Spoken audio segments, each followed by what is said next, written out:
Hello दोस्तों, आप सभी का मेरे चैनल पे बहुत बहुत स्वागत है। बहू को बेटी का दर्जा दे और शादीशुदा बेटी को घर के मामले में दखल ना देने दें। आज हर घर के बहुत सारे मामले सामने आ रहे हैं।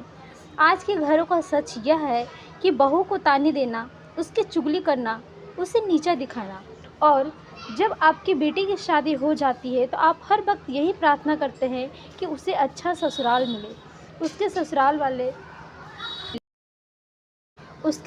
वाले उसे वैसा ही प्यार करें, उसका वैसे ही आदर सम्मान करें जैसे उसके अपने मायके में होता है। लेकिन जैसे ही बहू आ जाती है तो बहू के साथ ज़रा भी कॉम्प्रोमाइज़ करने के लिए तैयार नहीं रहते और कुछ ही दिनों में ताने मारना शुरू कर देते हैं और उसकी बुराई करना शुरू कर देते हैं। सबके दिलों में उसके लिए नफ़रत भरना शुरू कर देते हैं ताकि हर कोई उसे बुरा समझे। उसे समझने का मौका भी नहीं देते।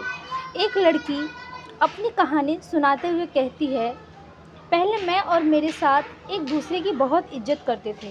कुछ काम वह करती थी और कुछ काम मैं किया करती थी, लेकिन वह अपनी बेटियों का बहुत ख्याल रखती है, उनके लिए बहुत कुछ खरीदा करती है, मगर मेरे लिए कुछ नहीं खरीदा।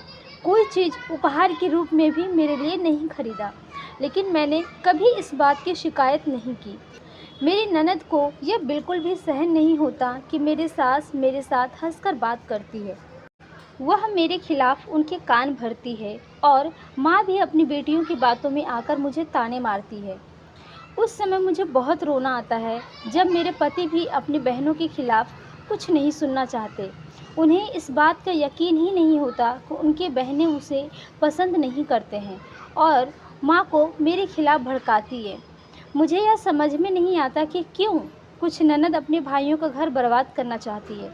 मैं अपनी ननद की हरकतों से तंग आ चुकी हूँ और जैसे ही मेरी ननद घर से चली जाती है सब कुछ ठीक हो जाता है। वो अब मेरे दिल से उतर गए हैं। अब तो उनके लिए कुछ करने का मन भी नहीं करता। काश कि वह मुझे अपनी छोटी बहन समझकर मेरे साथ प्यार से रहती और मेरा भी वैसा ही आदर सम्मान करती जैसे मैं उनका किया करती हूँ। शादीशुदा बहनों को इस बात का ज़रूर ख्याल रखना चाहिए कि वह अपने भाइयों की अपने मायके के मामले में बिल्कुल भी दखल अंदाज ना दे। तो दोस्तों, आशा करती हूँ कि ये छोटी सी कहानी आप सभी को पसंद आई हो। अगर पसंद आए तो आप मेरी वीडियो को लाइक करिए, शेयर करिए और इस चैनल को सब्सक्राइब करें। तो मिलते हैं किसी अगली कहानी में।